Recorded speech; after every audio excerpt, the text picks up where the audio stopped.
Superman 64, one of the worst games ever made. At least that's what I hear. So I'm going to play through it myself and see how bad really is this game. In short time, your fate will be sealed. When the game begins, we're taken into this incredibly dramatic opening cutscene where we're told that Superman is going to be entering a virtual world. Now, at the moment, that's all we know. There's no time to waste. I'm no Superman fan, so this might be part of a well-known story which I'm not familiar with. If it is, please excuse me. I've obviously overseen something here. But I don't think that's the case. I think it's most probably just a lazy attempt at story writing. Now, you can probably see that I'm flying through a number of rings at the moment, with flashing lights around which I don't think do anything. But a large majority of this game is flying through rings, which really does get boring fast. If you miss 3 of these rings, you have to start again from your last checkpoint, which don't come quite frequently enough. This game isn't particularly difficult in any part, it's just so frustrating that if you fail a part of it and have to do it again, it will drive you insane. And most of the times when you fail a part of this game, it's not because it's difficult, it's because the game glitches or something ridiculous like that. But right now we see the first kind of action scene in the game almost, where you've got to grab this car and throw it across this two-dimensional landscape to save this person.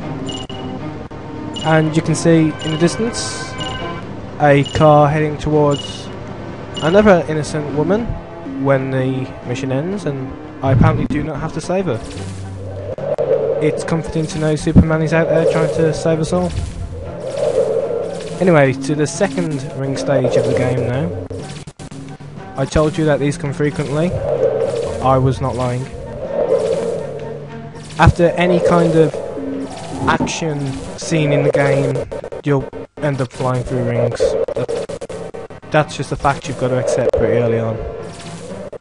Each time they'll get a little bit longer. Well, mostly they'll get a little bit longer every time. That's not always the case. But yeah, only by a few seconds this time. It's pretty much the same as the first time. Again, miss 3, you'll be starting part of it again. I can't remember where it starts from. I've played the first stage of this game a few times now. I want to tell you how Superman flies, because it's not quite what you'd expect from the game. Superman handles almost like a car, in the sense that you have to accelerate. It's like putting the gas down on a car. If you go too fast, you'll end up flying around corners going into the wrong direction. And if you don't go fast enough, you'll just stop. So you have to keep almost applying the gas on Superman to make him fly. Added to this are the really unusual game mechanics, which make it hard for him to go anywhere. But you do get used to this quite quickly. Okay, another little scene here. The terrorists or something want to blow up this car, and we have to fly it down to the end of the road. Keep flying down to the end of the road and to the police department, which is actually just an archway which says police department. I'm struggling to get through. And again, we have some more excitement with rings down here apparently. And another ring stage. You really don't have to be too picky about the rings, as long as you can remember how many you've missed. It doesn't matter if you miss a couple. I mean, this game is not particularly fussy, you're not scoring points. I'm not sure which difficulty I'm playing the game on. I didn't alter it, so I assume I'm playing on the normal difficulty or the medium difficulty or whatever it likes to be called. So I'm not sure how much it differs on the other difficulties. Okay, this is interesting. Combat in the game now, which is basically slapping your opponents as Superman. You're going to slap these guys in black hats while they fiddle with their guns. And that's it. Of course, back to another ring stage. It really does get old fast. And you might think that this is just the beginning of the game.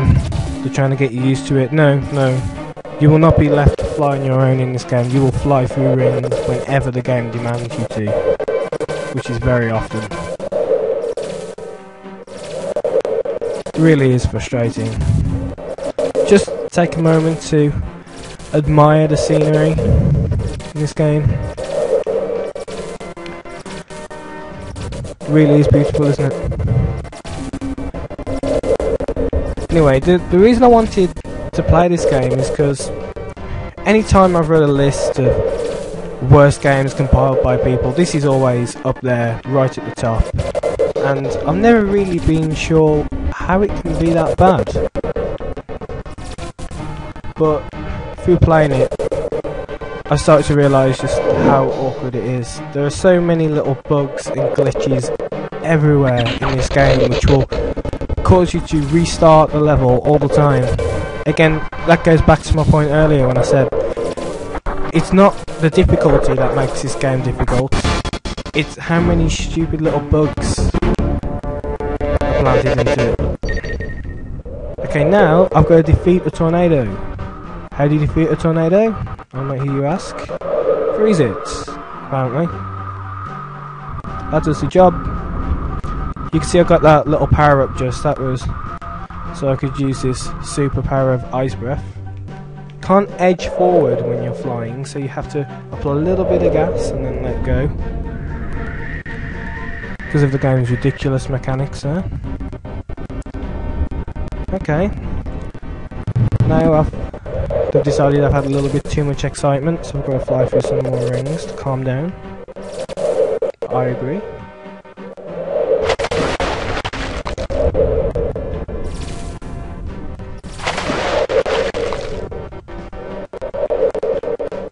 Again, there really isn't any point in being too picky about missing rings. You're not scoring points. Getting underwater now.